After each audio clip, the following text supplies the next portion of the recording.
Morning guys, it's Rich from Back Up here. I just wanted to use this next little video to talk a little bit about flicking up our caster wheels at the front of our wheelchair here. Why this is important, a good skill to have for negotiating all sorts of terrain when you're out in the community. This can be useful for us as wheelchair users in instances like getting over uneven paving slabs, maybe. Even things like drain covers, even dropped curbs, for example, aren't completely flush against the road. There's a little bit of a bump there. So having this flick skill is really useful for negotiating all sorts of terrain. Start off by talking about the most important element when we're flicking our caster wheels up, and that of course is making sure that you're safe at all times. It is possible to try this skill with an anti-tip wheel on the back of your wheelchair, but if you do take that off to try this skill, make sure that you're using one of these. So this is a spotting strap. There's different videos that we've put together on spotting and safety already, so make sure you reference that before trying this skill. As we probably mentioned, the big loop on the spotting strap goes through the little loop, and this goes on the back of your wheelchair, and it just acts as a pair of reins to kind of stop you going out the back of the wheelchair if you flick too much.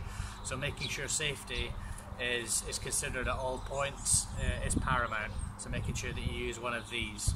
Alright, to start off with, we'll just start flicks on the spot, so doing it while stationary, just to get your confidence up, and then we'll try it a little bit on the move.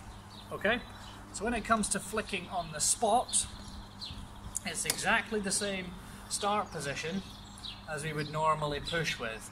So if you remember from previous videos, we don't want to be starting all the way back here, a nice comfortable position just behind the axle pin here, the center line, your backrest line, so where it's nice and comfortable.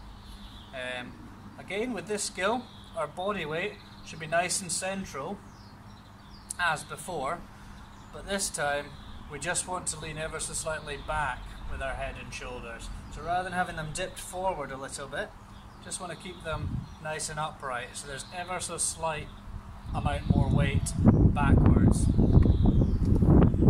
This time, rather than a gentle push simultaneously on both push wheels, what we want to do is a bit more of a vigorous push. So give it a little bit more oomph in your arms, but all we're looking for with this flick is maybe an inch and a half, just getting those caster wheels nicely off the ground. So as I've said, before we start each skill, making sure that our butt is nice and far back on the seat there, right up against the backrest, making sure that our hips are nice and square. Nice comfortable start position with our hands, just leaning those head and shoulders ever so slightly backwards, and then from there it's just a sharper push through this time. So rather than gentle and gradual, a sharper push. And as you can see, the caster wheels just come up ever so slightly off the ground. That's all we're looking for, no more than that. So again, just a gentle push, just to get that up off the ground. Alright, those individuals with a longer wheelbase of chair, so the distance between the two wheels, so the big drive wheels at the back and your caster wheels at the front, if you've got a longer distance, you might find it a bit more difficult to get the front up.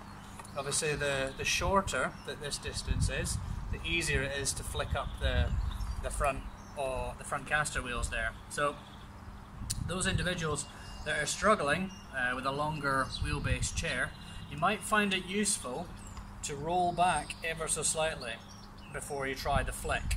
So starting with our hands here this time, rolling back ever so slightly and then pushing through to flick. That's because your momentum is already going backwards, and then when you push forwards, it tips the front up. Similar to what we were talking about stopping abruptly when going backwards in our wheelchairs. So you might find it easier to roll back a little bit and push forwards to get that little flick. This is quite a good skill to have if you're struggling to get up curbs independently, which we'll talk about in further videos. You might want to roll up to the curb, do a stationary flick, and then get an assisted kind of push up the curb. Alright, so when it comes to doing stuff on the move, doing these flicks on the move, sorry, the best plan of attack is to consider a few things. So first and foremost, we want to know when we need to flick.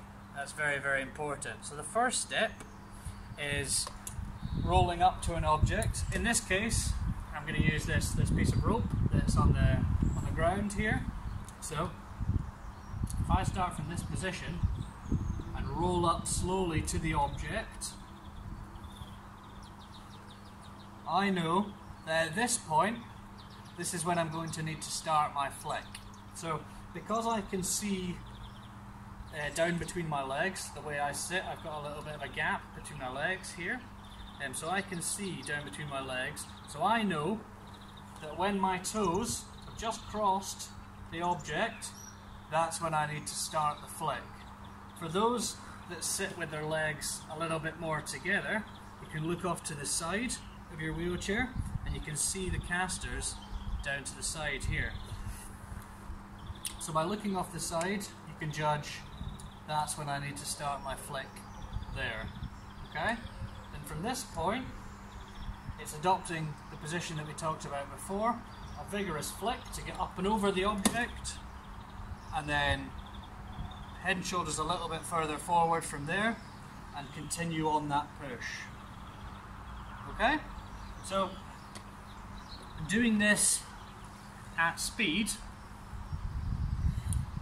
presents its own difficulties. So the faster you go with this skill, so the more momentum you have coming up to an object, due to Isaac Newton and his laws, it's tougher to get the front of the wheelchair to flick up. So what you want to do is maintain a nice steady pace up to the object, and then making sure that your hands are reset into the position ready to flick.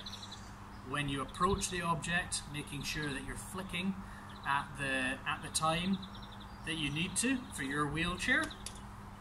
And then once you've flicked up and over, it's shifting that head and shoulders ever so slightly forward, letting the push rim slide through your hands, and then continuing on the push. Alright, so in a nutshell, you want to take one, maybe two pushes to get a bit of momentum. So push, push, reset those hands, lean back slightly, a little flick, and up and over. Okay, so again,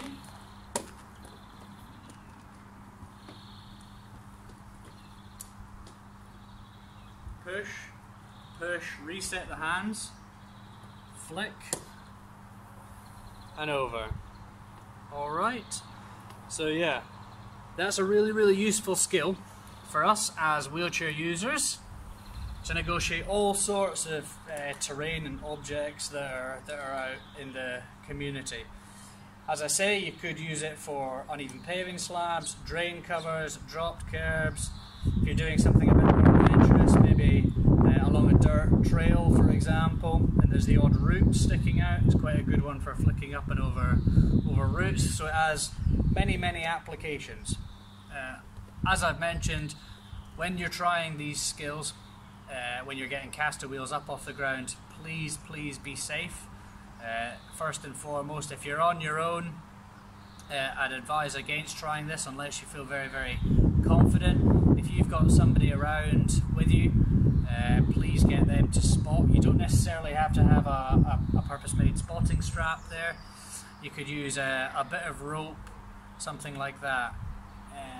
There's loads of different things you could use. If you've got handles on the back of your chair, for example, somebody can kind of just hover their hands by the handles there just to catch, and they'll be standing behind you the entire time, being very, very close. So make sure that you're being safe at all times. Use spotters. Use kind of all these safety measures to make sure that you're safe. Alright, thanks ever so much, guys. That covers flicking our caster wheels, stationary and on the move. And in the next video, we'll move on to some back wheel balance stuff and go from there, and then on to curbs. Thanks, guys.